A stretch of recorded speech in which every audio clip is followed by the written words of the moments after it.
কালমে লা ইলাহা ইল্লাল্লাহ, লা ইলাহা ইল্লাল্লাহ।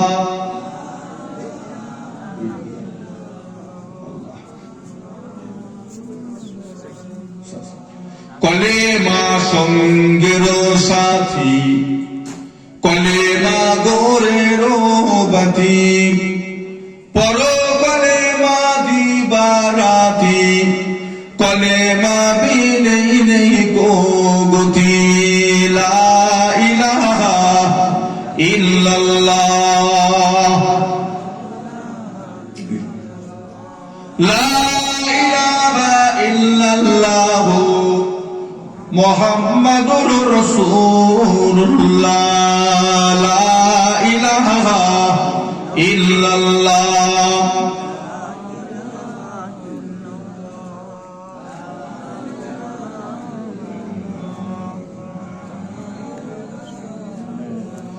লা ইলাহা ইল্লাল্লাহ, মুহাম্মাদুর রাসূলুল্লাহ।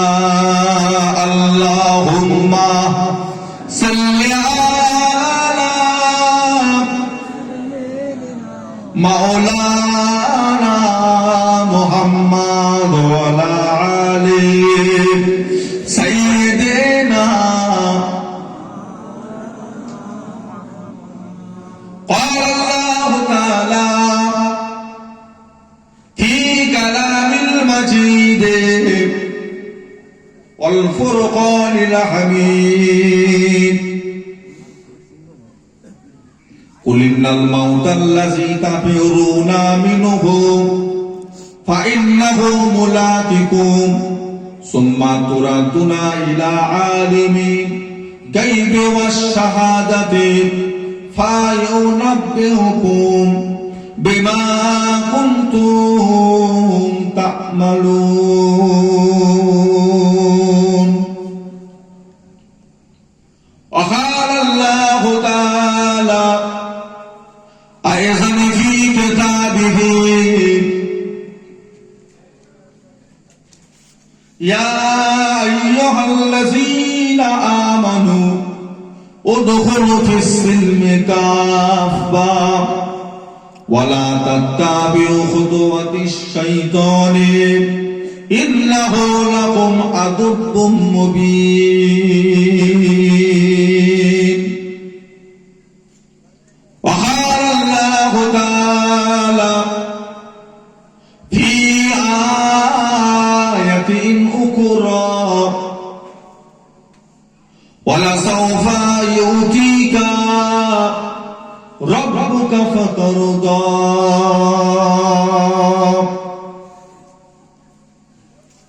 قال رسول الله صلى الله عليه وسلم ولنفسك عليك حقا ولزوجك عليك حقا ولجسدك عليك حقا فمن رغب عن سنتي فليس مني. وقال النبي صلى الله عليه وسلم لا تدخل جنة حتى يدخلوا حبيبي وأمته.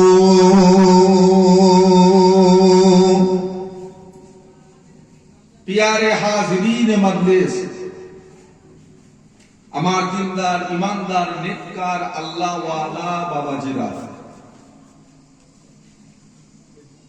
সমবয়স্ক আমার নওজওয়ান যুবকেরা, আলেম উলামায়ে কেরাম, হাফিজে কুরআন, সম্মানিত আমাদের মসজিদের ইমাম, সম্মানিত আমাদের মসজিদের মুয়াজ্জিন সাহেব, আল্লাহ তাআলার নামাজি মুসল্লি বান্দারা, আল্লাহ পাকের হাজী বান্দা গণেরা, পর্দার আড়ালে অবস্থিতা আমার মা ও বোনেরা, জলসা ও মাহফিলের একনিষ্ঠ খাদেম কর্মী আমার কমিটি ভাইজান বোনেরা,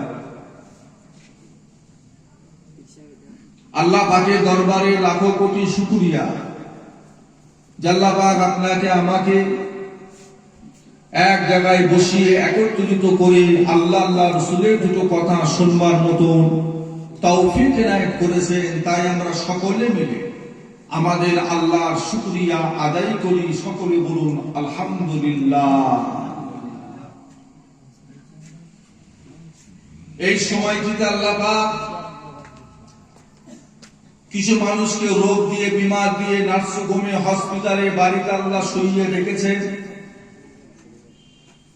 কিছু মানুষ আবার শয়তানের ধোঁকায় পড়ে তাসের আড্ডায়, জোয়ার আড্ডায়, জেনার আড্ডায়, নোংরা জায়গাতেও কিছু মুসলমান বসে আছে। আবার কিছু মুসলমান বর্তমান সময়ে তারা বেদিন, বেঈমান, কাফির, জালেমদের অত্যাচারে কষ্টের ভিতরে জীবন যাপন করছে। আমরা ভারতবর্ষের মুসলমান, আমরা হলাম হিন্দুস্তানের মুসলমান। বর্তমান সময়টা আমরাও একটু কষ্টের ভিতরেই আছি, খুব সুখ শান্তির ভিতরে আমরাও কেউ নেই। জালেমদের অত্যাচার, জালেম বাদশার অত্যাচার এখন রক্ষক হয়ে গেছে ভক্ষক। যাকে দায়িত্ব দিয়েছি আমরা দেখভাল করার, সেই হয়ে গেছে ভক্ষক।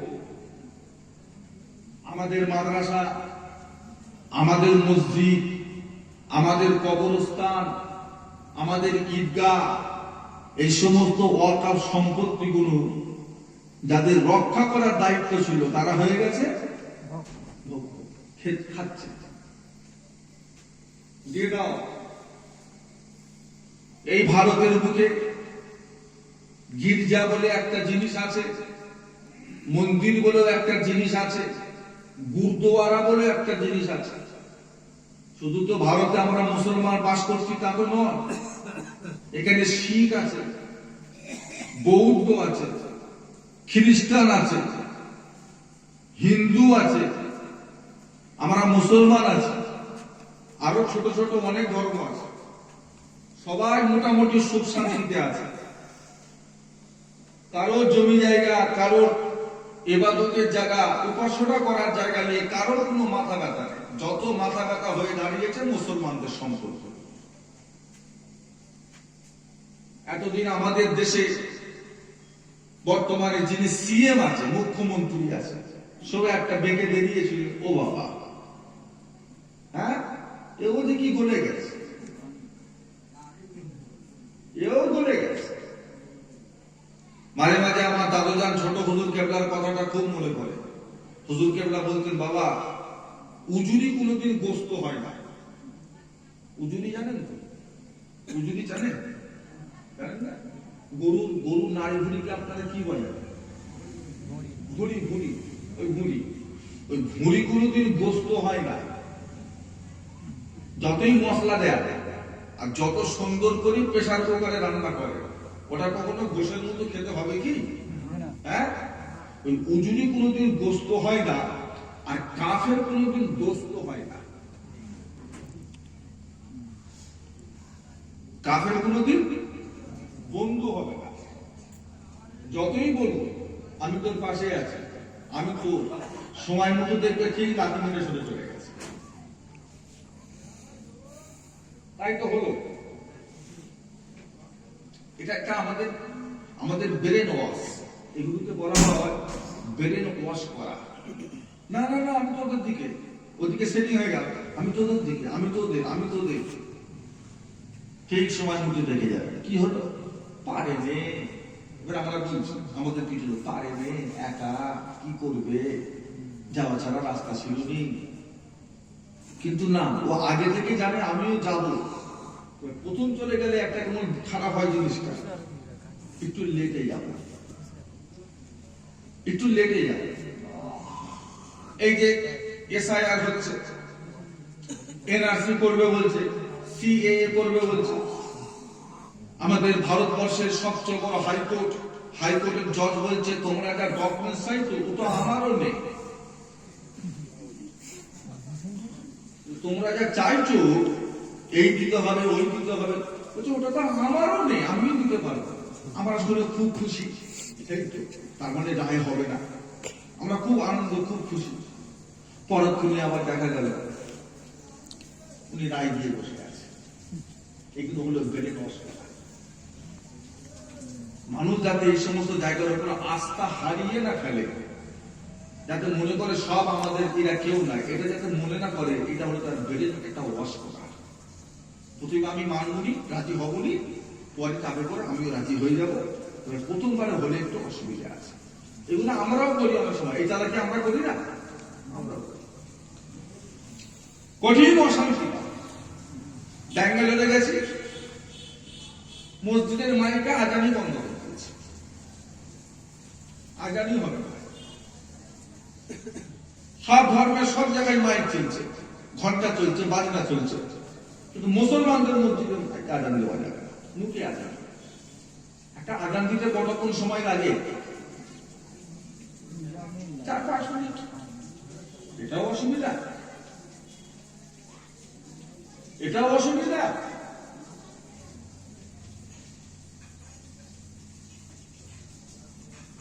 আমরা আমাদের বউকে তালাক দেবো না রাখবো সেটা আমাদের ব্যাপার, আল্লাহ ফায়সালা করতে বলেছে। আল্লাহ আমাদের বিবেক বুদ্ধি দিয়েছে। তোমার বউ তোমার কথা শুনে না, পরকিয়া করে বেড়ায়, একটার সাথে দেখায়, রাত দিন 24 ঘন্টা ফোন নিয়ে ব্যস্ত, যেখানে পুরুষের সঙ্গে হই হই করে বেড়াচ্ছে। তাকে তুমি বললে নামাজ পড়, পর্দা কর, ভালোভাবে থাক, এদের ওদের সাথে গল্প করিস নি, ফেসবুক চালাস নি, যেখানে সেখানে ফোন করিস নি, সে আপনার কথা লেয় না, অমান্য করে। তাকে একটু সাইজ করার দরকার আছে না? একবার বলো, দুবার বলো, 4বার বলো, সময় দাও। কথা না শুনলে তাকে তার মায়ের বাড়ি পাঠিয়ে দাও। তারপরও যদি না মানে, তাকে ভয় দেখাও, এই নামাজ পড়বি, পর্দা করবি না তালাক খাবি, এগুলো মেনে চলবি না তালাক বলবো। তালাকটা জায়েজ কাজ না হারাম কাজ? কথাই বল, হারাম কাজ, তালাক হারাম, তালাক হারাম। নবীরা তালাক দেয় না, নবীরা বিবিদের তালাক দেয় না, ইসমাইল আলাইহিস সালাম বিবিকে তালাক দেয় না। আপা কি বলে গেছিল? ঘরের চৌকাঠটা পাল্টে নিয়ে তালাক দেয় না। তবে হ্যাঁ জায়েজ, তবে আল্লাহর কাছে কাজটা বড় অপছন্দনীয়। কি কাজ? অপছন্দনীয়। জায়েজ। হাত পেতে খাওয়া কি হারাম না হালাল? হালাল, জায়েজ। তবে সমর্থ থাকতে, ক্ষমতা থাকতে এই কাজটা আল্লাহর কাছে অপছন্দনীয়। আল্লাহ এটা পছন্দ করে না। খেটে খাওয়া, হাত পেতে খাচ্ছ, মিথ্যা কথা বলে খাচ্ছ, কিছু দাও বাবা, আমার ছেলের ক্যান্সার, খালি খালি কিছু দাও বাবা, আমার ছেলে ডায়াবেটিস চলছে, আমার মেয়ের বিয়ে, আমার মেয়ের বিয়ে। ও বাবা, মেয়ের বিয়ে করতে করতে 6 বছর ধরে খালি মেয়ের বিয়ে হচ্ছে, তোর কটা মেয়ে? তোর মেয়ে কটা? এখনো বলছে মেয়ের বিয়ে, মিথ্যা কথা চাইতে লোকের কাছে হাত পেতে জায়েজ। তবে কাজটা হলো বড় নিকৃষ্ট কাজ। তালাক জায়েজ কাজ। ও তালাক আলা সালাসাতি আউযুহিন, ও তালাক আহসান, ও তালাক সুন্নাহ, ও তালাক বিদআহ। তালাক 3 রকম ভাবে দেওয়া যায়। তালাক 3 রকম ভাবে দেওয়া যায়। তবে 2 তালাক পর্যন্ত তাদের কোনো সমস্যা নেই। তাহলে আপনার বিবিকে আপনি সাইজ করার জন্য তালাকের ভয় দেখাতে পারেন, দিতে বলছি না, পারেন, যদি শরীয়তের বেখেলাফ কোনো কাজ করে। এমনি এমনি নয়, তরকারিতে নুন কম হয়েছে তালাকের ভয় দেখাচ্ছে। হলো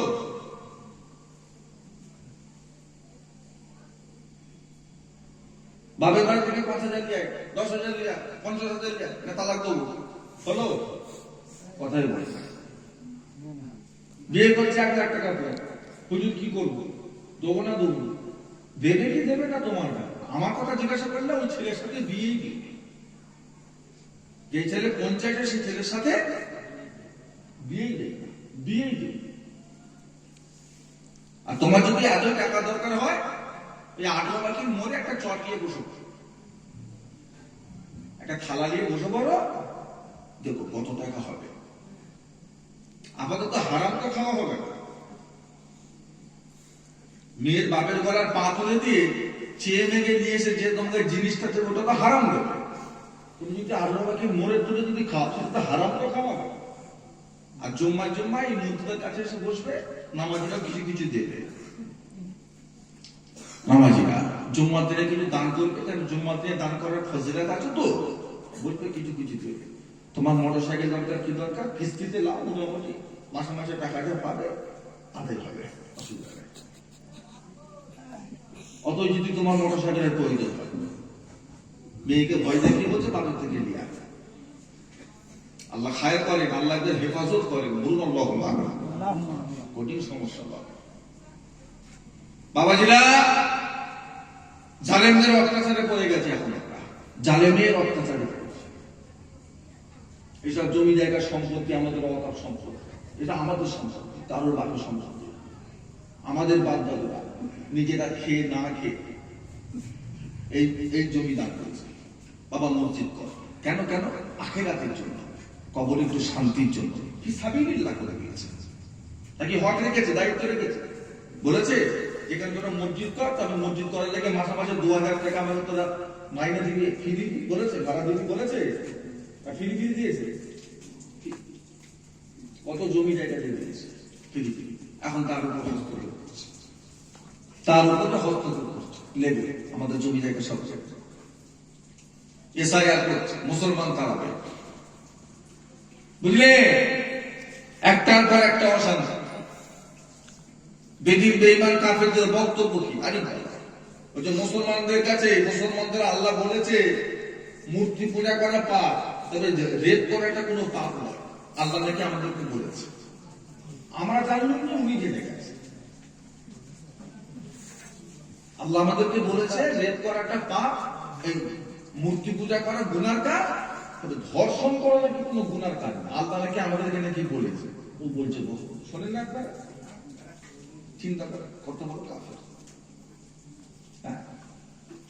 খাঁচার মধ্যে ঢুকিয়ে আর তলায় আগুন দিয়ে পুরাতে হবে, খাঁচায় ঢুকাতে হবে, বাঁধলে হবে, ছটকা ছটকিটা দেখতে হবে আমাদের। কোন আল্লাহ বলেছে তোকে এই কথা কে শোনালো, তাকেও লিয়া, ওকেও ঢুকাবো তোর সাথে। বেঈমান। রেপ কি? রেপ মানে তো জবরদস্তি।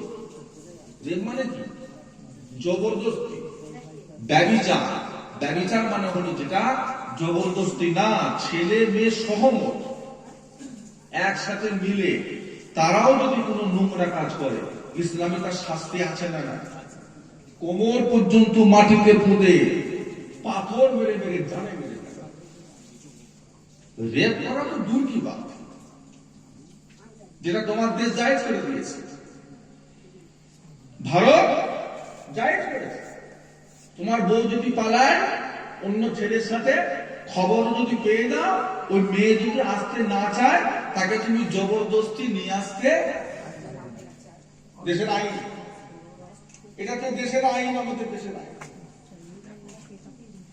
একদিনের বাচ্চা আপনার মেয়ে খেয়ে পড়িয়ে মানুষ করলে, কত কষ্ট করে লালিত পালিত করলে, কত রোগ, কত বিমার, কত অসুখ, কত ডায়রিয়া, কত বমি, কত গ্যাস, কত কি, রাত দিন পিজির হসপিটালে বারেন্দায় শুয়ে শুয়ে পিঠের চামড়া উঠে গেছে, মাসকে মাস করে করে থেকে কষ্ট করে মানুষ করলেন, স্কুলে কলেজে পড়ালেন, মেয়ের বয়স 18 বছর হয়ে গেল, একটা ছেলের সঙ্গে চলে গেল, তাকে আপনি নিয়ে আসতে আর পারবেন না। যদি জানতেও পেরে যান যে আমার মেয়ে বাণিজ্যতে একটা হোটেল ভাড়া করে আছে, রুম ভাড়া করে, তারপরও তাকে আপনি আনতে পারবেন না। আপনার মেয়ে যদি বলে দেয় আমি একে নিয়ে খুশি, আপনার আর কিচ্ছু করার নেই। দেশের আইনে দেশের আইন এইটা। কোন দেশে বাস করছি বুঝতে পেরেছে? আমরা খালি মনে করি আমেরিকায় সব খারাপ খারাপ কাজ হয়, আমার দেশে কোনটা কি আছে? হোটেলে হোটেলে জিজ্ঞাসাও করবে, এটা তোর বউ না তোর শালি না পাড়ার মেয়ে না তোর ছাত্রী, এই কথাটাও হোটেলে একবার জিজ্ঞাসাও কোন দেশে আছে বুঝতে পারছো? এটা ভালো। এইসব নিয়ে বেঈমানদের মুখে কোনো কথা নেই। আর মুসলমানরা আল্লাহ নাকি বলেছে রেপ করা চলবে, দেখেছেন? গোটা কলকাতায় বেশ্যাখানা খুলে রেখে দিয়েছে, তাদের বিরুদ্ধে কোনো নিয়ম কানুন কিচ্ছু নেই, ওইগুলো সব ঠিক আছে। আর মুসলমানদের আল্লাহ বলেছে রেপ করা চলবে। দেশের কোনো আইন আছে? দেশের কোনো আইন নিয়ম আছে? একটা অন্য ধর্মের হয়ে একটা অন্য ধর্মের উপরে আঘাত দিচ্ছ, ছোট করে কথা বলছো। ভারতে এমন ধর্ম আছে যাদের ধর্মগুরুরা ন্যান্ত হয়ে ঘোরে, কাপুরই পরে আছে না না, তাদের বিরুদ্ধে কোনো কিছু নেই। ভারতবর্ষে এমন ধর্ম আছে লিঙ্গের পুজো হয়, লিঙ্গে লিঙ্গকে পুজো করে, এদের বিরুদ্ধে কোনো আইন কানুন কোনো কিছু নেই। যেটা বলার বলো না। আমাদের আল্লাহ আমাদেরকে বলে দিয়েছে তোমার ধর্ম তোমার কাছে, তার ধর্ম তার কাছে। আমরা কারো ধর্ম নিয়ে তো চুল কাটে যাই না, তবে আমাদের ধর্ম নিয়ে তো কটু কথা বলবে, ছোট বড় কথা বলবে, সুযোগ পেলে ছাড়া হবে না। আপনি কি ভাবছেন? ইসলামের জন্য, ইসলামকে টিকিয়ে রাখার জন্য জেহাদ করাটা আল্লাহ ইমানদারের জন্য খরচ করে দিয়েছেন। সব জায়গায় মুখ বন্ধ করে থাকা যাবে না, ওটা তো কমজোরি ইমানদারের কাজ, কমজোরি ইমানদারের কাজ। বুঝলে আমার ভাইরা বাবাজিরা, আমাদেরও দোষ আছে এই জালেম আসার কারণেও। কেন আল্লাহ পাঠিয়েছেন আমাদের কাছে, এটা আমাদেরও কিছু দোষ আছে। আমরা যে একেবারে খুব পাক পবিত্র তা তো নয়। মুসলমানদের মেয়ে হয়ে বোরকা পরে দুর্গা পুজোয় ঘুরতে গেছে, হ্যাঁ? মুসলমানদের বাড়ির বউ দুর্গা পুজো ঘুরতে গেছে, আবার বোরকা পরে, যাতে কেউ চিন্তা না করে। বলে গজব আসবে না তো কি আসবে, বিপদ মুসিবত আসবে না তো কি আসবে, এই তো অবস্থা তাদের। এমন বেপরোয়া হয়ে গেছে, এটা রাসূলুল্লাহর হাদিস।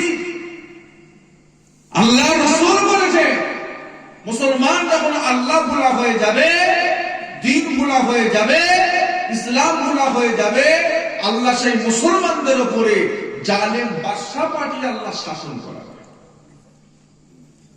হুজুর কেন না? জালেম বাদশা অত্যাচার যতক্ষণ না শুরু করবে ততক্ষণ আমরা আল্লাহর পথে ফিরে আসব না।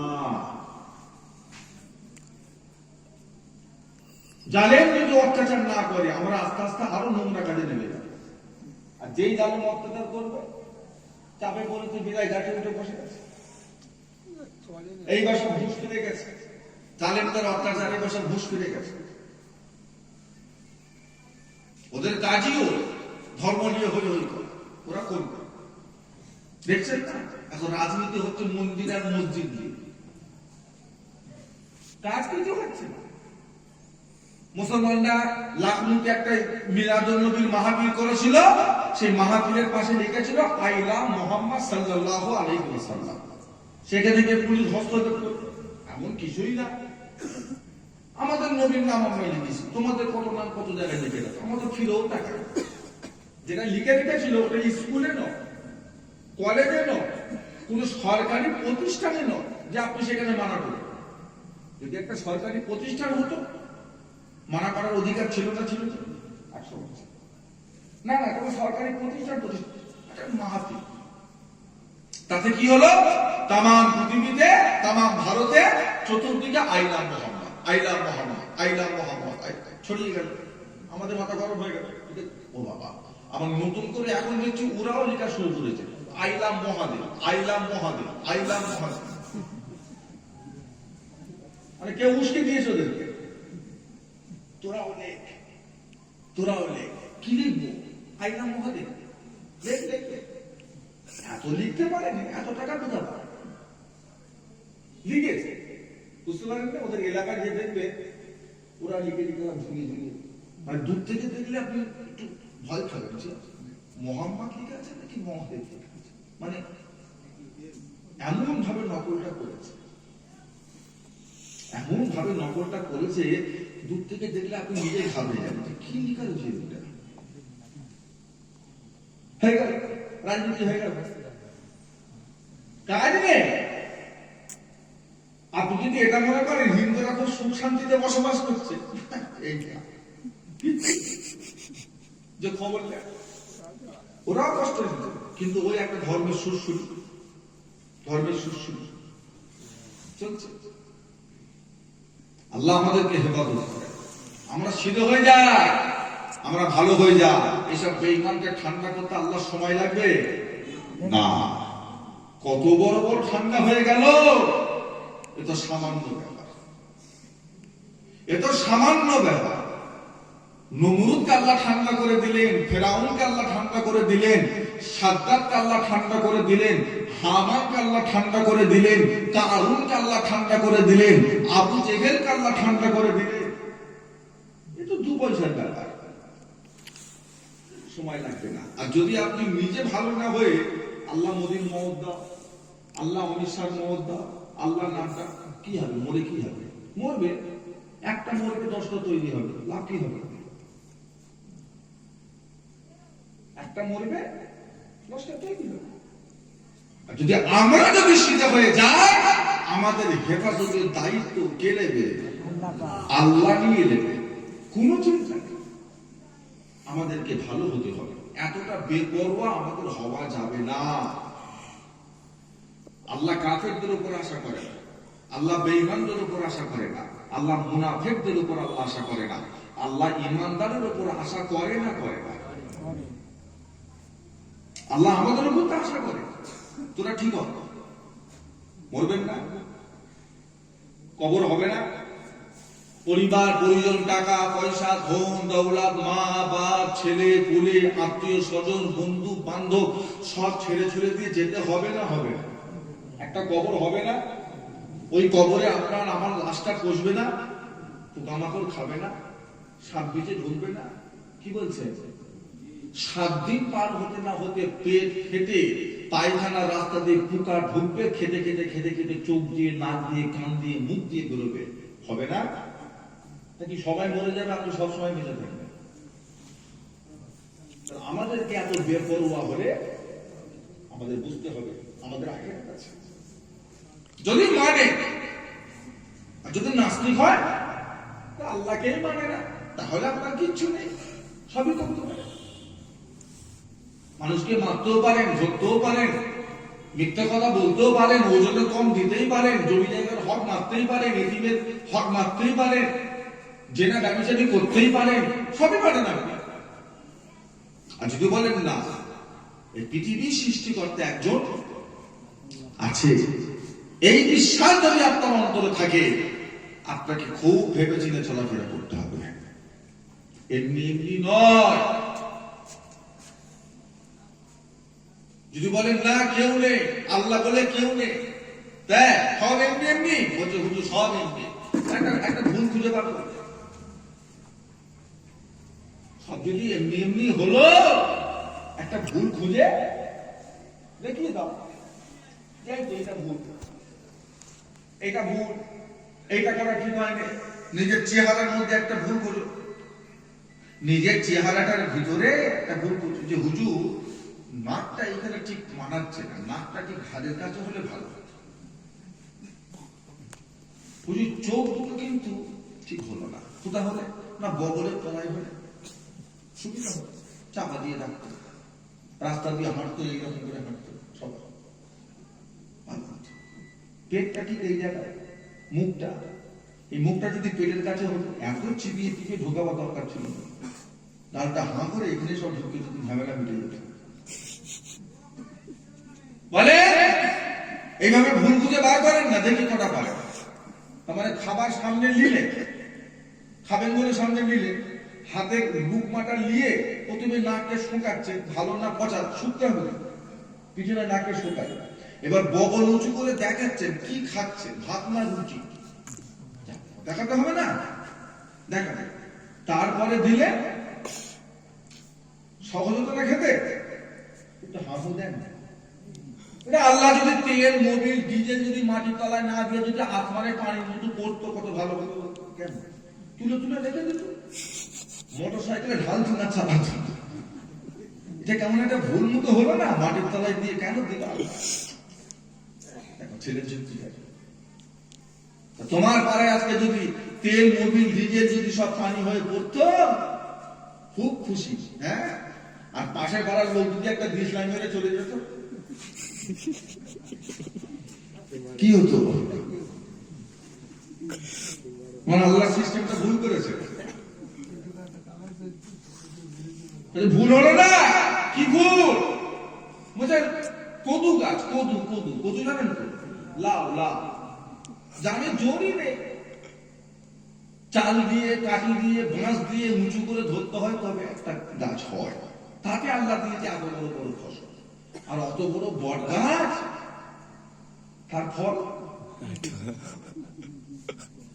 বলছে এটা কেমন হলো? সিস্টেমটা আমার ভুল হলো না? রাস্তা দিয়ে যাচ্ছে আর চিন্তা করছে একটু আরাম করবে, ক্লান্ত শরীর, ও বট গাছের তলায় একটু বসে বসে আরাম করছে, কখন ঘুমিয়ে পড়েছে হেলান দিয়ে, আর উপর থেকে একটা বট গাছের বট ফল এসে পড়েছে ওর নাকের উপর, পড়তেই ঘুম ভেঙে গেছে, উঠে দেখছে কি পড়লো, ও ফল, ছোট ফল, চমকে উঠেছে, সর্বনাশ। আমি তো চিন্তা করতে করতে আসছিল আল্লাহ সিস্টেমটা কেমন ভুল করেছে, এই বট গাছে এই দুটি ফল মানায়, তো কদুর মতো ফলের দরকার ছিল, আর কদু গাছে বটের মতো ফল দরকার ছিল। এই গাছে যদি আল্লাহ কদুর মতো যদি বড় বড় যদি ফসল ফল দিত, আর ওই ফল যদি একটা এসে আমার নাকের উপর পড়তো,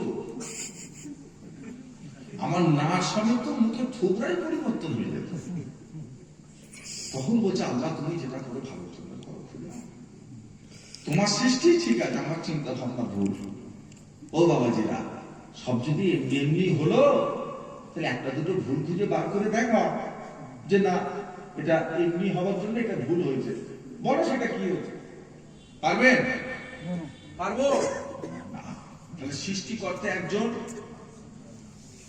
নেই, মানি না মানি না, আমাদের এমনি কবরের দাম নেই, হয় শুয়ে আছে ওখানে, ক বছর শুয়ে আছে গো? 100 বছর, কেউ 150 বছর, কেউ 200 বছর, কেউ 500 বছর। কত তসবিহ পড়বে? সুবহানাল্লাহ সুবহানাল্লাহ, আলহামদুলিল্লাহ আলহামদুলিল্লাহ, আল্লাহু আকবার, কত পড়বে? 50 বছর, 70 বছর, কেন 500 বছর পড়ে গেল, তাতে আর একটাও নেকি হবে? হবে? খাতা বন্ধ, খাতা বন্ধ, খাতা বন্ধ। কিন্তু দুনিয়ার এখানে বসে বসে যদি একবার মহব্বতে যদি সুবহানাল্লাহ বলতে পারি, তাতে সওয়াব আসে না? না, আল্লাহ এমনি সৃষ্টি করে। আল্লাহ পাক কোরআন পাকের মধ্যে বললেন, আপা হাসিনতুম আন্নামা খালাকনাকুম আবাসান ওয়া আন্নাকুম ইলাইনা লা তুরজাউন। এই বান্দা, তুমি কি মনে করেছো আমি আল্লাহ তোমাকে এমনি এমনি সৃষ্টি করেছি, উদ্দেশ্যহীন? তোমার সৃষ্টির পিছনে কি আমি আল্লাহর কোনো উদ্দেশ্য ছিল না? কি বলছে? এমনি আল্লাহর একটা উদ্দেশ্য আছে। আমার আপনার নবী দয়ার নবী বলেন, কাল কিয়ামতের ময়দানে মহাশর আল্লাহ পাক সর্বপ্রথম অতীতা বান্দা বান্দিকে আল্লাহ পাক 5টা করে প্রশ্ন করবেন। আল্লাহ রাব্বুল আলামিন 5টা করে প্রশ্নের ভিতর আল্লাহ সর্বপ্রথম জিজ্ঞাসা করে, বান্দা, ওরে আমার বান্দা বান্দি, আমি আল্লাহ পাক তোমাকে 70 বছর হায়াত দিয়েছিলাম, 80 বছর হায়াত দিয়েছিলাম, 100 বছর হায়াত দিয়েছিলাম, রাতে আরামের ঘুম দিয়েছিলাম, দিনের আলো দিয়েছিলাম, তোমার রিজিকে আমি আল্লাহ পাক বরকত দিয়েছিলাম, আমি আল্লাহ তোমার শরীরটা সুস্থ রেখেছিলাম, আমি আল্লাহ পাক তোমার দায় বিপদে তোমাকে আমি আল্লাহ পাক উদ্ধার করেছিলাম। ও বান্দা বান্দিরা, বলো বলো, এই 80টা বছর তুমি কিভাবে কাটিয়েছো? 100টা বছর তুমি কিভাবে কাটিয়েছো? কিভাবে পার করে এসেছো? বলো বান্দা। আল্লাহ রাব্বুল আলামিন প্রত্যেকটা বান্দা বান্দিকে এই প্রশ্নটা জিজ্ঞাসা করবেন। আল্লাহর বান্দা বান্দি যত সময় পর্যন্ত প্রশ্নের জবাব না দিতে পারবেন, আল্লাহর কোন বান্দা বান্দি আল্লাহর সম্মুখ হইতে এখনো আগে যেতে পারবে না। আল্লাহ ধরবে। এই বান্দা, 80 বছর কিভাবে কাটিয়েছো? 100টা বছর কিভাবে কাটিয়েছো? আপনি মনে করতে পারেন আপনার রিজিক দোকান থেকে আসে, তাই মসজিদে আজান হচ্ছে, নামাজ হচ্ছে, আপনি আসেন নাই কেন? না এলে যদি দুটো খদ্দের পান। আপনি মনে করতে পারেন আপনার রিজিক জমি থেকে আসে, তাই আপনি কাজ ছেড়ে দিয়ে জোহরের নামাজে আসেন না কেন? কেন না কাজে নামাজে গেলে কাজ দেরি হয়ে যাবে, কাজ দেরি হয়ে যাবে, যতক্ষণ নামাজে যাবে অনেক কাজ করে ফেলবে, তাই আপনি নামাজ ছেড়ে দিয়ে কাজে বসে আছেন। আপনি মনে করতে পারে আপনার রিজিক আপনার অফিস থেকে আসে, তাই আপনি জুম্মার নামাজটাও পড়তে যান না, কারণ না ম্যানেজার যদি আপনার মাইনে কেটে দেয় আপনার রিজিক কমে যাবে। ও বাবাজিরা, রিজিক আপনার দোকান থেকে আসে না, রিজিক আপনার জমি থেকে আসে না, রিজিক আপনার অফিস থেকে আসে না। ওমা মিন দাআবাতিন ফিল আরদি ইল্লা আলাল্লাহি রিজকুহা, আসমানের নিচে জমিনের উপরে যত মাখলুক আছে প্রত্যেকটা মাখলুকের রিজিকের দায়িত্ব আল্লাহ। কে নিয়েছে? রিজিক কোথায় থেকে আসে? আল্লাহর তরফ থেকে আসে। জোরে বলুন সুবহানাল্লাহ। রিজিক জমি থেকে না, জমি থেকে না, ওটা আপনার ভুল ধারণা। দোকান থেকে নয়, ওটা আপনার ধারণা ভুল। আপনি নামাজ পড়তে আসেন আর নাই আসে, আজকের দিনে আপনার যত টাকা রিজিক আল্লাহ আজ থেকে 1,500 50,000 বছর আগে আল্লাহ যেটা লিখে রেখে দিয়েছে আপনি ওইটাই পাবেন। তাতে নামাজে আসে নাই আসে, এই বিশ্বাস আপনাদের অন্তরে আছে না? না বাবা, আছে না? না রিজিক আজকে দোকানে বসেছেন মানে আজকে রিজিক পাবেন এমনটা নয়। রিজিক বাজেট আল্লাহ আগে পাস করে দিয়েছে, যে বাজেট আল্লাহ পাস করে দিয়েছে ওটা বাড়বেও না, বিশ্বাস করে, বাড়বেও না, বাড়বেও না, কমবেও না। তাহলে এই বিশ্বাস যদি ইমানদারের অন্তরে থাকে, তাহলে লটারির টিকিট কারা?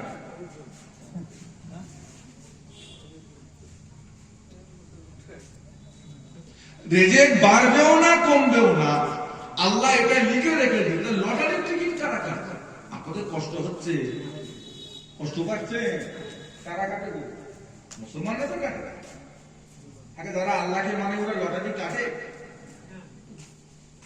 যারা আল্লাহকে মানে ওরা লটারি কাটে,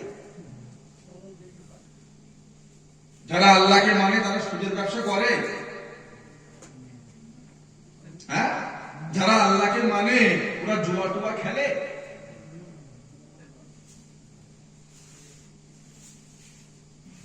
আমানতু বিল্লাহি ওয়া মালাইকাতিহি ওয়া কুতুবিহি ওয়া রুসুলিহি ওয়াল ইয়াউমিল আখির ওয়াল কদরি খাইরিহি ওয়াশ শাররিহি মিনাল্লাহি তাআলা ওয়াল বা'সি বাদাল মাউত। আমানতু বিল্লাহ, আমরা কার উপরে ঈমান এনেছি? আল্লাহ পাকের। আনবো না এনেছি? আল্লাহকে যদি মানে তাহলে আল্লাহর ফেরেশতাকে, আল্লাহর নবীদেরকে, আল্লাহর কিতাবগুলোকে, আল্লাহর দেওয়া তকদিরকে, তকদির যখন মানে তো লটারি টিকিট কাটে। যখন জানেন আপনি যে ভালো খারাপ সব কোথা লেখা আছে, কোথায় লিখে আছে বাবা? তাহলে লটারি হারাম ব্যবসা করলেন কেন? যখন আপনার এই অন্তরে এই বিশ্বাস, যেমন তকদিরে যেটা আছে, কেউ কোনো শক্তি দিয়ে আটকাতে পারবে না। পারবে? তাহলে ওই লাইনে গেলেন কেন? তওবা করে। আজকে এখানে বসে তওবা করে, এইখানে বসে আজকে যদি আপনি তওবা যদি না করেন, মরণ পর্যন্ত আপনার তওবা করার সুযোগ নাও পেতে পারে।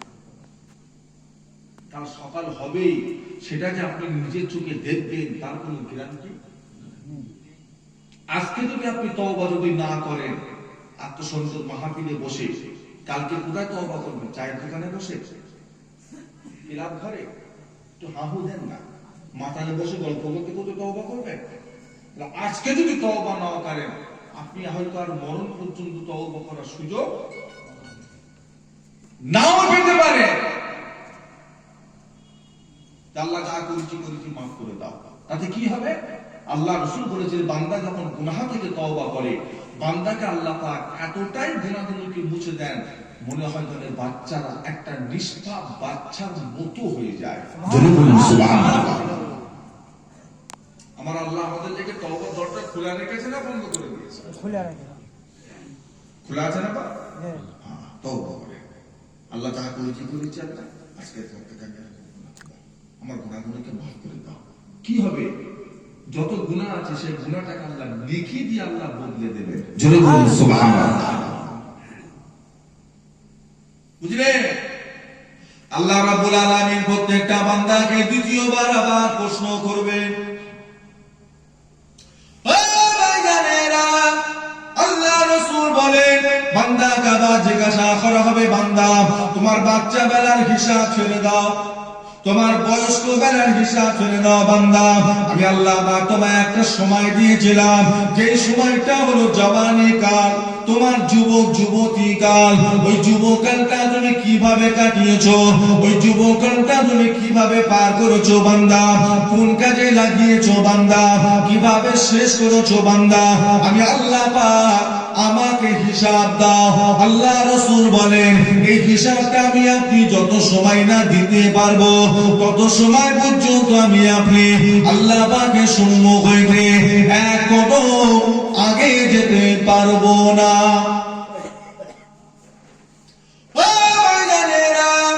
আল্লাহ রাব্বুল আলামিন প্রত্যেকটা বান্দা বান্দির কাছ থেকে জওয়ানি কালের হিসাব চাইবেন, যুবক যুবতী কালের হিসাব চাইবেন। ওই বয়সের নামাজ, ওই বয়সের রোজা, ওই বয়সের জিকির থেকে আল্লাহ পাক ওই হিসাবটা প্রত্যেকটা বান্দা থেকে চাইবেন। যে মানুষটা জওয়ানি কাল পার করে চলে এসেছে আর আপনি পাবেন না, যারা জওয়ানি কালের ভিতরে আছেন, ইচ্ছা করলে করতে পারেন, ইচ্ছা করলে পেতে পারেন, তবে বাবাজিরা হিসাব আল্লাহ নেবেন, ছাড়বেন না। জওয়ানি কাল মানে হলো 15 থেকে 35। 15 থেকে বুড়ো বয়সের নামাজ তো এমনিই পড়বে, হুজুর বললে পড়বে না এমনিই পড়বে, কথা বলে না, ও মানা করলেও শুনবে। ও চাচা কি আব্বা তোমার অত কষ্ট হচ্ছে কেন করছো? তাও বলবে, তোরা বুঝিস নি সব। আল্লাহ বলল জওয়ানি কালের হিসাব দাও। হ্যাঁ, জওয়ানি কালের, ও তো রুগী বয়সের নামাজ, ঘাটে ব্যথা, কোমরে ব্যথা, ঘাড়ে ব্যথা, চোখ ধোঁয়া হয়ে যাচ্ছে, দমের কষ্ট হচ্ছে, হাত লেগে যাচ্ছে, ও তো রুগীদের নামাজ। যে আল্লাহ চাইছে জওয়ানি কালের ইবাদত, যখন আপনাকে সবাই ডাকছে, পার্টির লোক বলছে আমার দলে চলে আসে, ক্লাবের সভাপতি বলছে আমার দলের সদস্য হয়ে যাও, পাড়ার মস্তান বলছে আমার কাছে চলে, সবাই আপনাকে ডাকছে, আল্লাহ বলছে ওই সময়টা আমারও দরকার। জওয়ানি কালের নামাজ দাও, যুবক কালের ইবাদত দাও। বুড়ো বয়সের নামাজ আমি দেখবো না, আচ্ছা ছেড়ে দিলাম, যা বুড়ো বয়সের ইবাদত ছেড়েই দিলাম, বাচ্চা বেলা ছেড়ে দিলাম, জওয়ানি হিসেব দাও। কিভাবে শেষ করেছে? ছেলেকে বলেন না নামাজ পড়তে, এই বলছি নামাজ পড়তে চল, এখন কিসের নামাজ? আগে বুড়ো আমার, এখন আমার নামাজ পড়ে, একটা চুল দাঁড়ি কিচ্ছু পাকে নেই, এখন কিসের নামাজ? ও শিখে নিয়েছে মুরব্বীদের দেখে দেখে যে চাচা সে বুড়ো বয়সে নামাজ পড়েছে, ও নিয়ত করে আছে বুড়ো বয়সেই পড়তো। ও দেখেছে আব্বা বুড়ো বয়সে পড়েছে নামাজ, জোয়ানকালে দেখিনি না আব্বাকে নামাজ পড়তে, ও বাবার থেকে শিখে নিয়েছে, ও বুড়ো কালেই পড়বে, এখনো পড়তে নেই। দেখা দেখি চাষ লাগালাগি বাস, দেখা দেখি এনেছে মসজিদে এনেছে ছেলেটাকে ফজর বেলা কি করে হবে? জুম্মা দিনে 2 রাকাত করে পালাচ্ছে ছেলে, বলেছেন এই তো প্রত্যেক সপ্তাহে পালাচ্ছিস কেন? নামাজ পড়, বাদাল জুম্মা পড়, আখরি জোহর পড়। কে বলবে? ইমাম সাহেব কে বলবে? পাড়ার মুরব্বী? আল্লাহ দায়িত্ব কার উপর দিয়েছে? কথা বলেন। ইয়া আইয়ুহাল্লাযীনা আমানু কু আনফুসাকুম ওয়া আহলিকুম নারা। ও ভাইজানেরা, আল্লাহ রাব্বুল আলামিন দায়িত্ব দিয়েছে যার মা বাবার উপরে। কু আনফুসাকুম, তুমি নিজে বাঁচো, ওয়া আহলিকুম নারা, তোমার আলাউলাদ গুলোকে জাহান্নাম থেকে বাঁচিয়ে নাও। চাচা কত খুশি, কেন? হুজুর সব ঝামেলা মিটিয়ে দিয়েছি, আমার কাছে কিচ্ছু না। কি করেছে বাবা? না 3টে ছেলে বিয়ে দিয়েছি, দু কামরা করে ঘর করে দিয়েছি, বাথরুম পায়খানা গোসলখানা রান্না ঘর সব আপনার করতে। হ্যাঁ, আর কি করেছো? না বাজারে 2টো করে দোকান দিয়ে দিয়েছি। তো তুমি আর বুড়ি কি করছো যে শুধু ঘুরে ঘুরে খাচ্ছে? দায়িত্ব শেষ, ঝামেলা শেষ, ঘুরে ঘুরে খাচ্ছে, দায়িত্ব হয়ে গেল। তার কিন্তু দায়িত্ব আছে। ও বাবা, দায়িত্ব শেষ। মেয়েটাকে কি করেছো? বলছি এমএ পর্যন্ত পড়ানো, জিওগ্রাফি অনার্স, ইংরেজিতে অনার্স, পিএইচডি করলো, কত কি করলো। হ্যাঁ, দায়িত্ব শেষ। মেয়ে বিয়ে দিচ্ছি, চাকরিজীবী জামাই থেকে ঝামেলা শেষ, দায়িত্ব শেষ হয়ে গেল। পর্দা করা কে শিখাবে? মেয়েকে নামাজ পড়া কে শিখাবে? পাক না পাক কে শিখাবে? জায়েজ না জায়েজ কে শিখাবে? বলে ছেলেকে নামাজ কে শিখাবে? 2 কামরা ঘর আর 2 বিঘে জমি আর বাজারে 2টো দোকান দিলে ঝামেলা শেষ হবে, দায়িত্ব শেষ। এটা দুনিয়ার প্রস্তুতি, আর আখিরাতের প্রস্তুতি কই? আখিরাতের প্রস্তুতি কই? তো দুনিয়া ঝামেলা নেই, আখিরাতের দায়িত্ব। কিয়ামতের ময়দানে মাশাআল্লাহ পাক প্রত্যেকটা বান্দা বান্দিকে আল্লাহ পাক দাঁড় করাবেন। ও ভাইরা, রব্বুল আলামিন আল্লাহ পাক মাথার আঘাত উপর আল্লাহ পাক সূর্যটা নামিয়ে আনবেন। সূর্যের আল্লাহ পাক 12টা মুখ খুলে দেবেন। 12টা মুখে যে সূর্যের তাপটা ছাড়বে, জমিনটা পুরে লাল তামা হয়ে যাবে, মানুষের দাঁড়ানোটা বড় কঠিন হয়ে যাবে। আল্লাহ রাসূল বলেন, আমার আপনার নবী বলেন, আল্লাহ পাক হিসাব নেবেন 50,000 বছরের সমতুল্য হবে একটা দিন। 24 মিনিটের পিরিয়ড নয়। স্যার একটা প্রশ্ন করলো, জবাব দিতে পারলাম না, পিরিয়ড শেষ হয়ে গেল, ঘন্টা পড়ে গেল, ছেড়ে দিল। ব্যাপারটা এমন নয়, 50,000 বছর হবে একটা দিন। আল্লাহ রাব্বুল আলামিন সেই ময়দানে মাহশারে কোনো ছাওয়া রাখবেন না, কোনো আশরা রাখবেন না, কেবলমাত্র একটা ছাওয়া থাকবে। ছাওয়াটার নাম হলো আরশে আজিম। ওই আরশে আজিমে ছাওয়া পাবে কারা? কারা ওই জায়গায় দাঁড়াবার সুযোগ পাবে? সবাই পাবে না, সবাই ওই রকম করা রোদ্দুরের মধ্যে দাঁড়াবে। মানুষ শরীরের হিসাব দিতে দিতে কারো শরীরের পাশি নাই, হাঁটু পর্যন্ত ডুবে যাবে। কারো শরীরের পাশি নাই, কোমর পর্যন্ত ডুবে যাবে। কারো শরীরের পাশি নাই, থুতনি পর্যন্ত ডুবে যাবে। কারো শরীরের পাশি নাই, হাবুডুবু খেতে থাকবে। জিহ্বাটা লম্বা হয়ে যাবে, পানির পিপাসায় জিহ্বা লম্বা হতে হতে কারোর নাভি পর্যন্ত, কারোর হাঁটু পর্যন্ত, কারোর বা জমিনে পড়ে লুটোলুটি করবে। ওই ময়দানে মাহশারে একটা ছাওয়া থাকবে, আরশে আজিম। আল্লাহ রাসূল বলে ওই আরশে আজিমের ছায়া সব উম্মতি পাবে না, সবাই কিন্তু পাবে না। পাবে কারা? মাত্র 7 শ্রেণীর মানুষ আছে যারা 800 পাকের ছায়া পাবে। 1 নাম্বার কারা পাবে? আল্লাহ রাসূল বলেছিলেন শাবুন্নাশা ফি ইবাদাতি রাব্বি, শাবুন্নাশা ফি ইবাদাতি রাব্বি।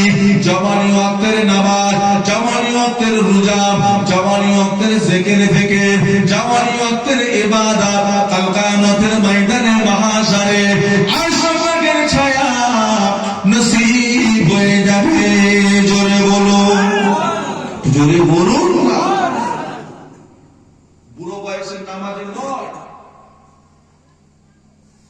আল্লাহর আরশের ছায়া পেতে গেলে কোন কালের নামাজ? জওয়ানি কালের ইবাদত। এর পাওয়ার খুব, জওয়ানি কালের নামাজের পাওয়ার খুব। আল্লাহর আরশের ছায়া পাবে। বাপের দোষ, বাপ একা সদর করতে আসে, ছেলেকে ডাকে না। বুঝলে? লজ্জা।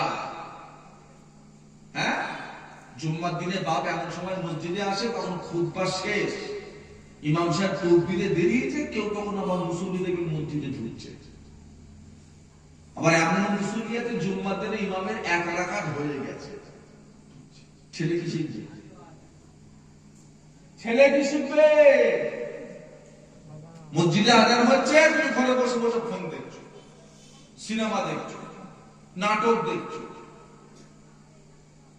হাসির ভিডিও দেখছো। তোমার ছেলে বলছে কি শিখছে? বলে ছেলেটা কি শিখবে? এতদিন যা করেছেন করেছেন, একটা 5 বছরের বাচ্চা হয়ে গেছে, 7 বছরের বাচ্চা হয়ে গেছে। এবার তো আপনার মধ্যে কিছু পরিবর্তন আনতে হবে, এবার তো ভালো হতে হবে, নাহলে ছেলেটা খারাপ হয়ে যাবে। মহিলারা, ও পর্দার মায়েরা, ভালো হন।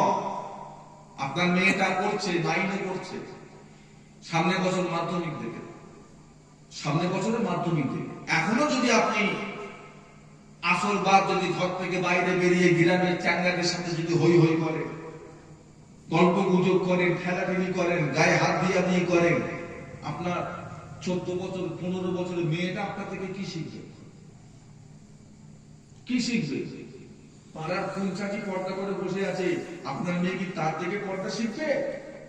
কথা বলে কার থেকে শিখবে? মায়ের থেকে শিখবে, মায়ের থেকে শিখবে। আর মা যদি বেপর্দা হয়, মা যদি পর্দা না করে, মেয়ে পর্দা নিশি না হবে, মা রাবিয়া হবে, কথা বলে না। হ্যাঁ, রাবিয়া হবে, রাবিয়া বাসিনী আপনার মেয়ে। দেখবেন 2 দিন পরে 2 ছেলের মা হয়ে খবর পাবে, আপনার মেয়ে 2 ছেলের মা হয়ে রাজমিস্ত্রির সাথে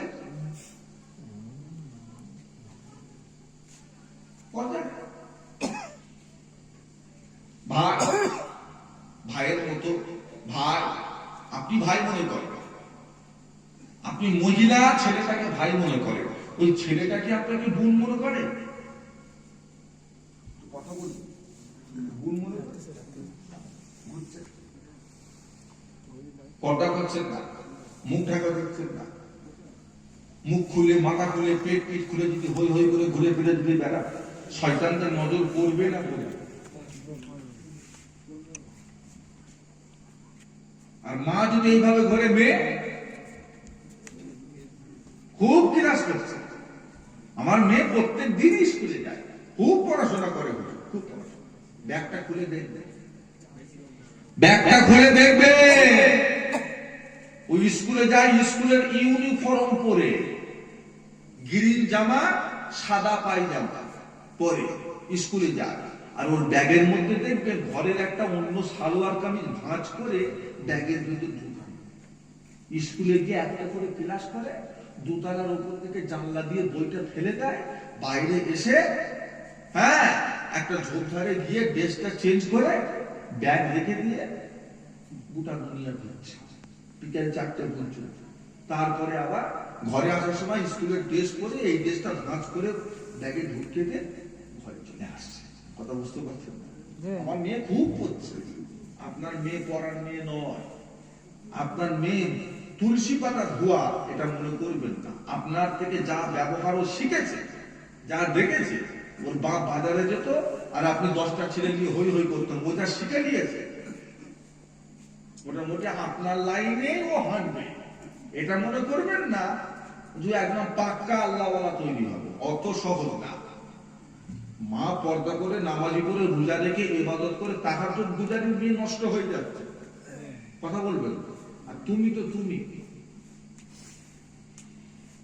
কত জেকের ফেকের আল্লাহ বিল্লাহ করে তাদের মেয়ে খারাপ হয়ে যাচ্ছে, আর তুমি তো তুমি।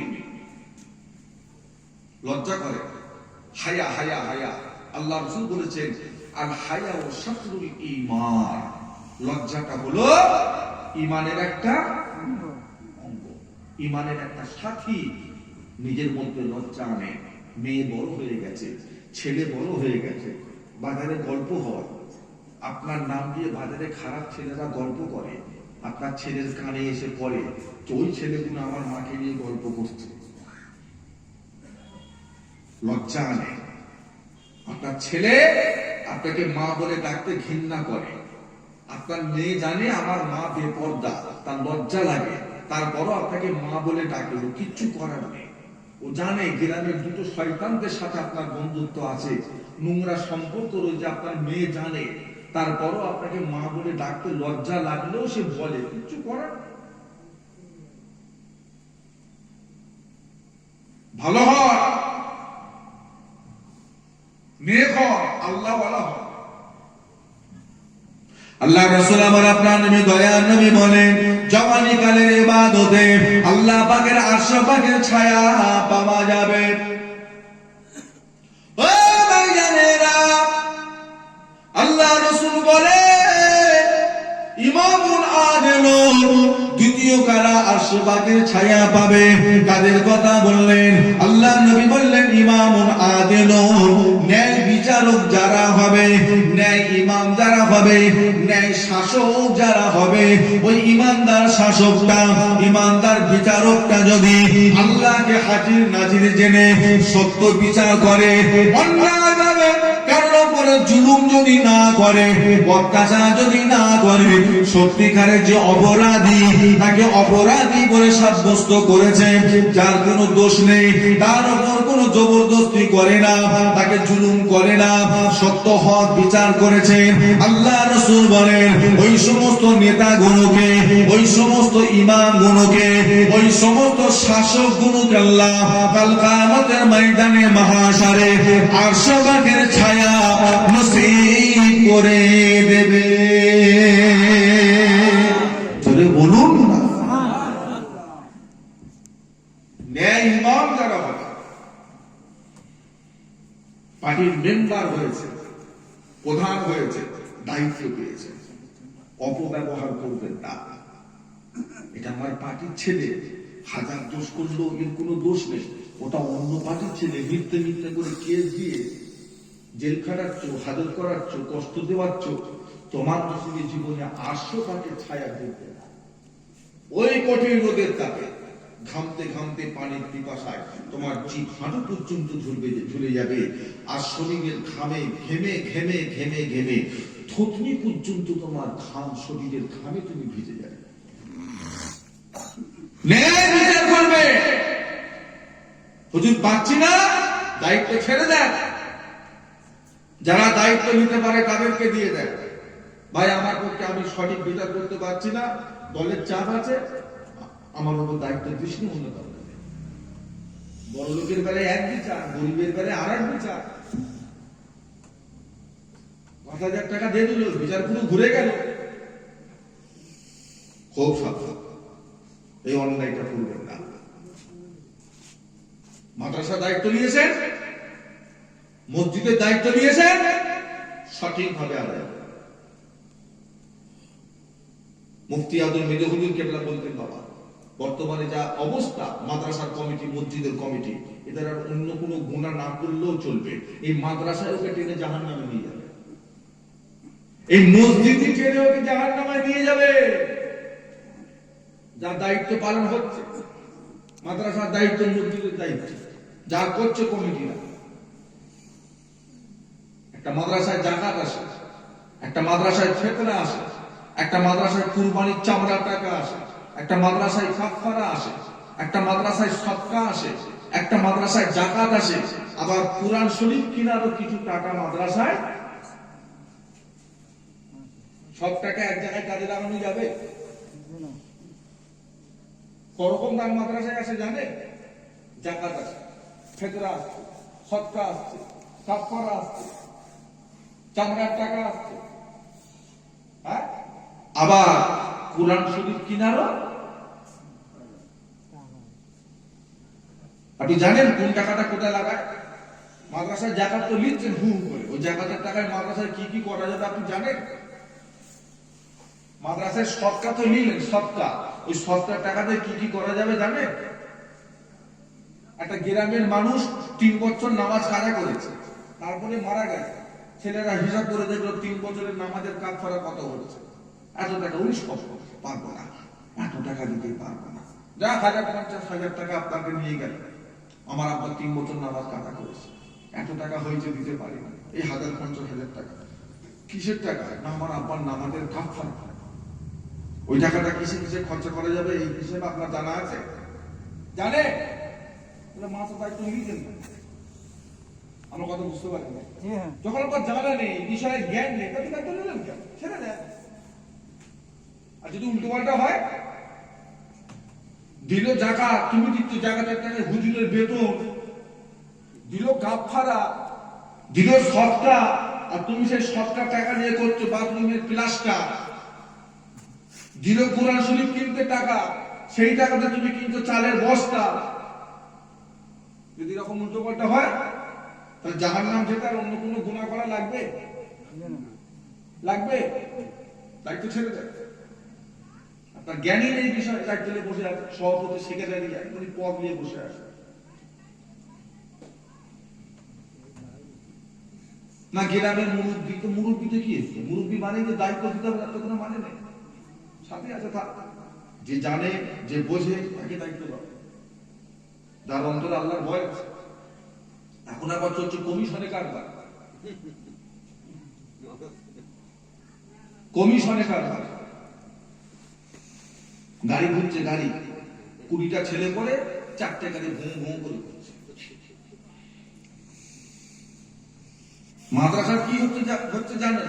কি হচ্ছে না হচ্ছে বলতে পারবো না, তো যারা ঘুরছে ওদের 2তলা 3তলা করে ঘর হয়ে গেছে, বুঝতে পারেন না? আল্লাহ গুনাহ মাফ করে, কঠিন অবস্থা। গাড়ি এসে বলছে মাসে কত লাগবে, কত লাগবে মাসে, যা উঠবে দিবি। বলছে না, ওইভাবে আমরা তুলি না, তোমার সঙ্গে আমার চুক্তি হয়ে যাবে, তোমার মাসে কত লাগবে। আমাদের গাড়ি, আমাদের তেল, আমাদের অমুক, আমাদের তমুক, তোমার কি লাগবে বল, কত লাগবে? 10,000 দিস, মাসে 10,000। বলছে না হবে না, কত? 8,000। তাই দিস, টেনশন নেই, যা এলেই হল। 8,000 গোটা পার করছে, 1 মাস ধরে ঘুরেছে, 1 মাস ধরে ঘুরে ঘুরে 25,000 টাকা তুলেছে, 30,000 তুলেছে, মাদ্রাসায় দিয়েছে 8,000 টাকা, আর বাড়তি টাকা বুঝতে পার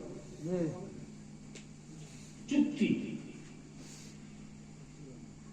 চুক্তি। আবার কিছু আছে কমিশন, 100 টাকা তুললে 50 টাকা তোমার, 50 টাকা আমার। কি হচ্ছে এগুলো? হালাল হচ্ছে না হারাম হচ্ছে? রোজে নয়, তুমি একটা মাদার খেদমত করবে, তোমার বাচ্চা কাচ্চা আছে, বিবি আছে, ঘর আছে, বাড়ি আছে, রোগ বিমার আছে, ঘরে একটা কারেন্ট আছে, 2টো পাখা চলে, 2টো লাইট চলে, একটা খরচা আছে, সারাদিন আমাদের মাদার খেদমতটা তুমি করো, তোমাকে আমরা দিনের শেষে 500 টাকা রোজ দেবো।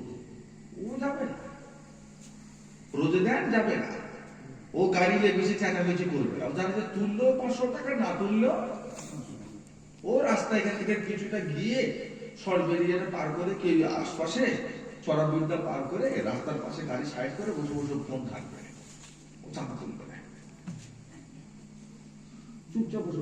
আর যেই বলে দেবে কমিশনে কারবার, ও ঘোষ পাড়াটাও ছাড়বে না। ও ঘোষ ভাড়া দেবো, চাঁদা তুলতে চলে আসবে, ছাড়বে না। কি অবস্থাটা চলছে বলে। দ্বিতীয় হলো, মাদ্রাসা না দিলে চলবে কি করে? সরকারের টাকায় মাদ্রাসা যাবে? কথা বলে না। আমাদের খারিজি মাদ্রাসা, হাফিজি মাদ্রাসা সরকার দেয়, লাখ লাখ টাকা দেয়। একটু ভেবেছি, সঠিক জায়গায় কোনো দান পাচ্ছে না, বেঠিক গুলো সব তুলিয়ে পাঠাচ্ছে। বুঝতে পারেন? সঠিক গুলো পাচ্ছে না, আর বেঠিক গুলো রংচং। একটা সুরালা বক্তা, যার গলা ভালো, সেরকম একটা গাড়িতে তুলে নিচ্ছে, পাড়ায় ঢুকে এমন গজল বলছে, আহা, এমন কান্না কাঁদছে,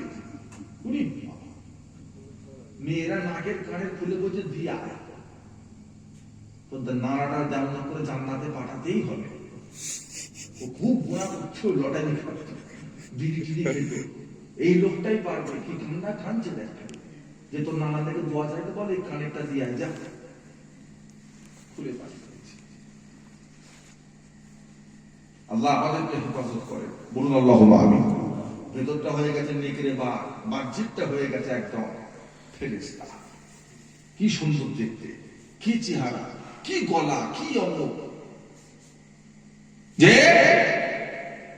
এখন যা তো হচ্ছে সব লোক দেখানি কাজ, খোলসিয়াতের সাথে, ইনসানিয়াতের সাথে, লিল্লাহিয়াতের সাথে কটা কাজ হচ্ছে, ইখলাসের সাথে।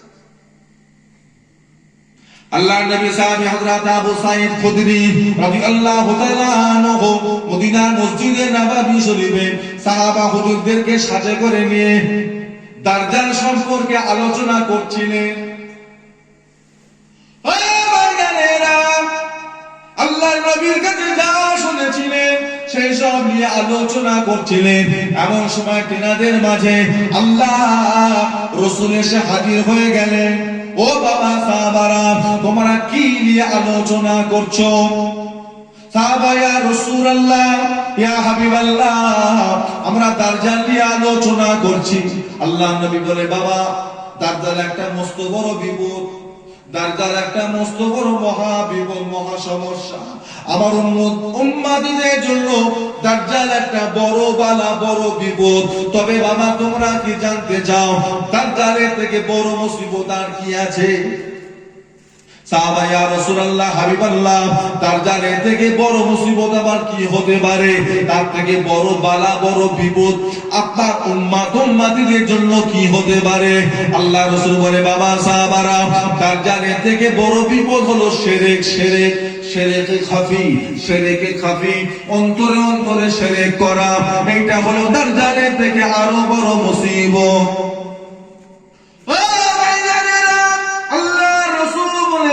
বাবারা, বান্দা নামাজ পড়বে, বান্দা এত সুন্দর করে নামাজ পড়বে, এত সুন্দর করে রুকু করবে, এত সুন্দর করে সেজদা দেবে, আর চতুর্দিকে জামা কাপড় গুছিয়ে গেছে, সুন্দর করে পড়বে। দুনিয়ার লোকেরা দেখে তারা তাজ্জুব হয়ে যাবে, আইডা কত সুন্দর করে নামাজ পড়তে দেয়, কত ভালোভাবে নামাজ পড়তে দেয়, কত সুন্দর করে সেজদা দিতে দেয়। ওর নামাজ দেখে সবাই চিন্তা করবে, ওর নামাজ দেখে সবাই ভাববে, ওর নামাজ দেখে সবাই অবাক হয়ে যাবে।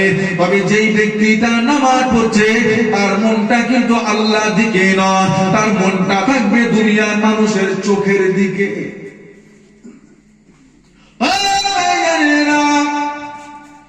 আল্লাহ রাসূল বলেছিলেন, বান্দার নামাজ দেখে দুনিয়ার মানুষেরা ভাববে কত সুন্দর নামাজ, আর বান্দা চিন্তা করবে আমার তারা কত প্রশংসা করছে, আরো যত সুন্দর করে নামাজ পড়বো দুনিয়ার মানুষ তত আমার প্রশংসা করবে। দুনিয়ার মানুষ মনে করবে বান্দা আল্লাহর জন্য নামাজ পড়ছে, আর বান্দা নামাজ পড়ছে আল্লাহর জন্য নয়, দুনিয়ার মানুষের জন্য। আল্লাহ রাসূল বলেছিলেন, এটা হলো আমার উম্মতদের জন্য দাজ্জালের থেকে হলো বড় মুসিবত। বুঝতে পারবেন? কঠিন ব্যাপার। দান করার লোক দেখানো, কুরবানি দেওয়ার লোক দেখানো, নামাজ পড়ার লোক দেখানো, জিকির করার লোক দেখানো, কোরআন পড়ার লোক দেখানো, তাসবিহ পড়ার লোক দেখানো, আর লোককে শোনানো, এটা আমাদের মধ্যে এসেছে না আসেনি? এটা হলো অহংকার। এটা হলো শিরক। বান্দা আল্লাহর জন্য করছে না, কাদের জন্য করছে? কাদের জন্য করছে? দুনিয়া মানুষের হ্যাঁ, মানুষ দেখবে। সেজদা করছে আল্লাহকে, দুনিয়ার লোক দেখছে। ও কতক্ষণ সেজদায় আছে দেখ, কিন্তু ও সেজদা আল্লাহকে করেনি। ও সেজদা করে পড়ে আছে কেন? আল্লাহকে খুশি করতে, না দুনিয়ার মানুষের কাছে প্রশংসা পেতে? আমার নাম করবে, ও ওই ছেলেটা কতক্ষণ ধরে নামাজ পড়ে রে বাবা, দেখ দেখ দেখ দেখ কি সুন্দর কোরআন করছে, দেখ কত জিকির করছে, দেখ। ও আজকে চাচা বাজারে গিয়ে বলছিল ফজর বেলা তাহাজ্জুদে নামাজ পড়তে উঠে খুব নাকি ঠান্ডা পানি, চাচা বলছিল। আর চাচা বলতে চাইছে যাদেরকে ঠান্ডা পানিতে ফজরে উজু করেছি, বলার উদ্দেশ্য হলো আমি নামাজ পড়ি, এটা লোককে শুনিয়ে দেওয়া, তোরাও শোন আমি নামাজ পড়ি। এগুলো হলো লোক দেখানোর ইবাদত। আল্লাহ রাসূল বলেছে দাজ্জালের থেকে এটা আমার উম্মতদের কাছে আরো অনেক বড় মুসিবত, অনেক বড় মুসিবত। নেক ইবাদত, নেক ইবাদত একটা হলো কোয়ালিটি আর একটা হলো কোয়ান্টিটি। একটা হলো কোয়ালিটি, কোয়ালিটি মানে কি? গুণগান, গুণমান, গুণমান। কোয়ালিটি মানে জিনিসটার গুণমান, আর কোয়ান্টিটি মানে পরিমাণ। কোয়ান্টিটি মানে এটা কত পরিমাণ? 500 ml। কত ml? এই 500 ml। এটা কি বলতো? কোয়ান্টিটি। আর একটা হলো কোয়ালিটি। হাজার রকমের পানির বোতল আছে না? না, একটু কথা বলে। শুধু একরকম? কিনলে আছে, বিসলারি আছে, হ্যাঁ, আর কি আছে?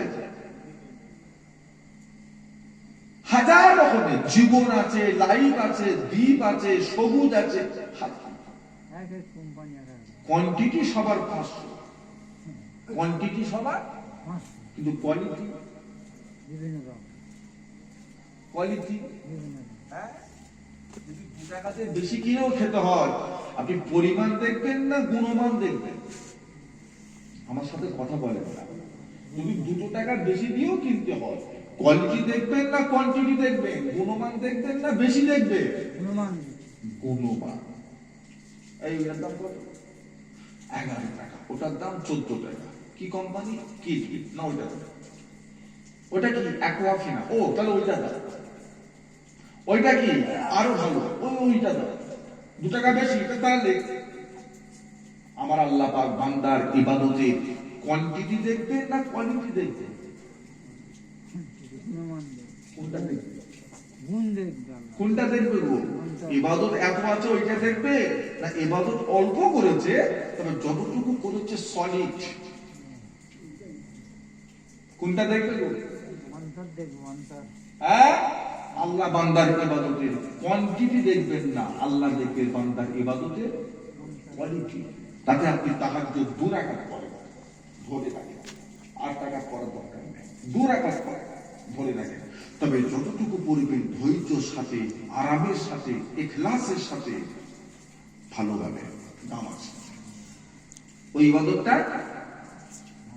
আল্লাহর নবী আমার আপনার নবী দয়ার নবী বলেন, ও আমার সাহাবায়ে কেরামেরা, আমি রাসূলুল্লাহ তোমাদের কাছে একটা জাহিলি যুগের ঘটনা শোনাতে চাই। ও ভাইজানেরা, আল্লাহর রাসূল বলতে লাগলেন, বাবারা, আইয়ামে জাহেলিয়াতের জামানায় 3 জনা বন্ধু মিলে পাহাড়ে ঘুরতে গিয়েছে। পাহাড়ে যখন ঘুরতে গিয়েছে, বাড়ি আসার আগে রাত হয়ে গেছে। 3টে বন্ধু জঙ্গলে পাহাড়ের উপরে কোথায় সবে কি করবে? 3 জনা মিলে খুঁজে খুঁজে একটা গুহা দেখতে পেলেন। ওই গুহার ভিতরে 3 জনা ঢুকে একটু আরাম করছেন। ও ভাইয়েরা, রাতের বেলায় যখন শুয়ে আছে, ঝড় আরম্ভ হয়েছে। বিশাল ঝড় আরম্ভ হওয়ার কারণে বিশাল একটা বড় পাহাড়, বড় একটা পাথরের টুকরো ওই পাহাড়ের উপর থেকে গড়িয়ে গড়িয়ে গড়িয়ে গড়িয়ে চলে এসে ওই গুহার মুখটা এসে চাপা দিয়ে দিয়েছে। বড় একটা পাথর। এদের যখন ঘুম ভেঙেছে, ঘুম থেকে উঠে মাথায় হাত, সর্বনাশ, কি হবে? কত চেষ্টা করেছে ঠেলা ঠেলি করা, হবে হবে না পাথর। আল্লাহ পাহাড়টাকে আল্লাহ দুনিয়ার জন্য তালা করেছে, তালা। দুনিয়ায় পৃথিবীতে পানি বেশি না জমিন বেশি? পানি বেশি। কভার 3 ভাগ। আর স্তর জমি 1 ভাগ। কি হতো? কলমানো। জমিনটা কি হতো? এই জমিনটাকে আল্লাহ পাক স্থির করে রাখার জন্য আল্লাহ কি সৃষ্টি করেছে? পাহাড়। পাহাড়, পাহাড়, তালা, তালা, তালা। এই জমিন ঠান্ডা হবে। তিনজনে মিলে উঠে চিন্তা করতে লাগলেন, হায় আমাদের জীবন শেষ, আর আমরা বেরিয়ে যেতে পারবো না, এখান থেকে আমরা কেমন করে বেরোবো? আমাদের মরণ ছাড়া কোনো উপায় নাই। আল্লাহ নবী ঘটনা সাহাবা হুজুরদের কাছে শোনাতে লেগেছে। ওয়ামা সাহাবায়ে কেরামেরা তিনজনে মিলে যুক্তি করলেন কি করা যায়, এক আল্লাহ ছাড়া কোনো রাস্তা পার হবো কেমন করে? তিনজনে মিলে চিন্তা ভাবনা করে দোয়া চাইতে লাগলেন। কি দিয়ে দোয়া? তিনজনে মিলে চিন্তা করে দেখলেন যে যার নিজেদের জীবনে এমন কিছু কি ইবাদত আছে, এমন কিছু কি আমল আছে যে আমলটা মানুষকে দেখানোর জন্য করে না, ওই আমলটা কেবল মাত্র আল্লাহ পাককে খুশি করার জন্য করেছেন। এই রকম কি কিছু আমল আছে? একজন বন্ধুর মনে পড়ে গেল, আমার জীবনে একটা আমল আছে। কি আমল করেছো বাবা? আমি বড় গরিব মানুষ, আমি বড় অসহায়, আমার মা বাবা তখন হায়াতে ছিলেন, তারা তখন বুড়ো হয়ে গিয়েছিল, আর আমার বিবি ছিল, বাচ্চা ছিল, আমি সংসারে একা খেটে খুঁটে আনতাম, আমি তারা সংসারে রোজগার করার মতো আর কেউ ছিল না। আমি একদিন বাড়িতে আর সংসার চালাবার জন্য কাজ কাম করে ওই টাকা পয়সা দিয়ে কিছু দুধ কিনেছি, দুধ কিনে বাড়িতে নিয়ে আসতাম, ওই দুধটাকে আমি আমার মা বাপকে খাওয়াতাম, তারপরে আমার ছেলে পুলে বিবিকে খাওয়াতাম, তারপরে আমি খেতাম। একদিন আমি কাজ কাম করে ওই টাকা দিয়ে দুধ কিনে বাড়িতে গিয়েছি, বাড়ি থেকে দেখি কিনা আমার বাপ ঘুমিয়ে পড়েছে, আমার মা অসুস্থ ঘুমিয়ে পড়েছে। আমি ওই কিনা দুধটা আমার কারোর বাচ্চাদের করে দিই নাই, রেখে দিয়েছি মা বাপকে খাওয়াবো বলে। অনেক রাত হয়ে গেল, আমার বাচ্চারা কাঁদে, খিদের জ্বালা তারাও সহ্য করতে পারে না, তারাও চিৎকার দিয়ে কাঁদতে লেগেছে। তবে আমি দিই নাই, আমি দিই নাই, তার কারণ হলো আমার মা বাবা আগে খাবে, তারপরে আমার বাচ্চারা খাবে।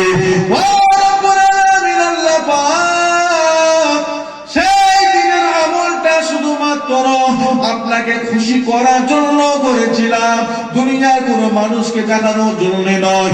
আমার ছেলেকে ভুকা রেখেছি, আমার মেয়েটাকে ভুকা রেখেছি, আমার বিবিটাকেও ভুকা রেখে আমি নিজেও ভুকা থেকে আমার মা বাপকে খাওয়ানোর জন্য আগে রেখেছি, তারপরে এদেরকে খাওয়াবো। আল্লাহ এই নিয়তটা শুধুমাত্র আপনাকে খুশি করার জন্য। আমার এই আমলটা যদি আপনার দরবারে পছন্দ হয়ে যায়, কবুল হয়ে যায়, তার ওসিলায় এই পাথরটাকে আমাদের পাহাড়ের গুহার মুখ থেকে আপনি সরিয়ে দেন। মোনাজাত শেষ করলেন, সাথে সাথে দেখা গেল আল্লাহ দরবারে দোয়া কবুল হয়ে গেল। ওই পাথরটা 3 ভাগের 1 ভাগ পরিমাণ ফাঁকা হয়ে গেল। জোরে বলুন, জোরে বলুন। নেক আমল, দোয়া চাইতে সময় লাগবে, দোয়া কবুল হতে সময় নাই। খাওয়াটা যেন পাক থাকে, আর যেটা করেছেন সেটা যেন দুনিয়ার মানুষকে দেখানোর জন্য না হয়, সেটা একমাত্র আল্লাহকে খুশি করার জন্যই যেন হয়। দ্বিতীয় বন্ধুটা বলছে, আমি কি দোয়া চাই? তারও মনে পড়ে গেল জীবনের একটা করুণ কাহিনীর কথা, যে কাজটা শুধুমাত্র আল্লাহকে খুশি করার জন্যই করেছিল। আল্লাহ রাসূল বললেন, বাবা সাহাবারা, ওই গুহার ভিতরে দ্বিতীয় বন্ধুটা দোয়া চাইতে লাগলেন, ও রব্বুল আলামিন, আল্লাহ পাক, আপনি তো সবই জানেন, আমার একটা চাচাতো বোন ছিল, তাকে আমি বড় ভালোবাসতাম, বড় পিয়ার করতাম, বড় মহব্বত করতাম, তার সঙ্গে আমি নোংরা কাজে করব বলে, জেনা করব বলে জীবনে অনেকবার সুযোগ পেয়েছি, সে সুযোগ দেয় নাই। আমি অনেকবার চেষ্টা করেছি, সে আমাকে সুযোগ দেয় নাই। একবার তার কিছু টাকার প্রয়োজন হয়েছিল, ও রব্বুল আলামিন আল্লাহ পাক, সে আমার কাছে এসেছিল। সে জানে আমি তাকে ভালোবাসি। আমি যদি আমার কাছে টাকা চাইতে আসে, আমি টাকা তাকে দেবই দেবো। সে আমাকে যখন এসে বলেছিল, ভাই আমায় কিছু টাকা দাও, আমার প্রয়োজন, আমি তাকে বলেছিলাম টাকা দিতে পারি, তবে একটা শর্তের উপরে, আমি তোমার সাথে জেনায় লিপ্ত হব, এটা তোমাকে মেনে নিতে হবে। আমার চাচাতো বোন শিকার হয়েছিল, মেনে নিয়েছিল, জেনা করবে বলে সে রাজিও হয়ে গিয়েছিল। আমি তার হাতে টাকাটা তুলে দিয়েছিলাম। দুজনে নিরালা নির্জুম জায়গায় গেলাম, জেনা করব, অন্যায় করব, আর ব্যভিচারিণী নোংরা কাজ করব। এমন সময় আমার চাচাতো বোনটা আমাকে বলেছিল, ও আল্লাহর বান্দা, আল্লাহকে ভয় করো, এখনো সময় আছে, আল্লাহকে ভয় করো, আযাবকে ভয় করো, গজবকে ভয় করো, জাহান্নামকে ভয় করো, আল্লাহকে ভয় করো। ও রব্বুল আলামিন আল্লাহ পাক এই কথা যখনই আমায় বলেছিল, সাথে সাথে আমার অন্তরে একটা ইখলাস তৈরি হলো। ওই জায়গায় টাকাটাও ছেড়ে দিলাম, আর আমি তার সঙ্গে জিনাও করলাম না। আল্লাহ শুধুমাত্র আপনার ভয়ে, আপনাকে খুশি করার জন্য সেখান থেকে আমি সুযোগ পেয়েও আমি চলে এসেছিলাম। আল্লাহ পাক আমার এই আমলটা যদি আপনার দরবারে কবুল হয়ে থাকে, সেই আমল কবুলের উসিলায় আমাদের গুহার মুখ থেকে এই পাথরটাকে আপনি সরিয়ে দিন।